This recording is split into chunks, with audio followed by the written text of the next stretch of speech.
ndeysaan l'apparition de Samo Bassoul ndeysaan Samo asi Bodian ndeysaan bi nana Grand Alpha Malick ndeysaan kor ami tewo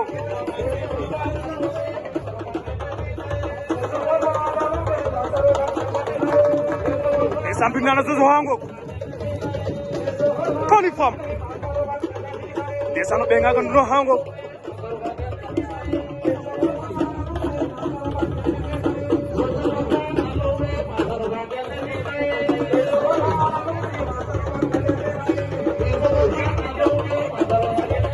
ndeysaan Famouda Bassoul hango ndeysaan be ga fo Bassoul siare ado ndeysaan Fatou siare na la madame len ci Famouda Bassoul ndeysaan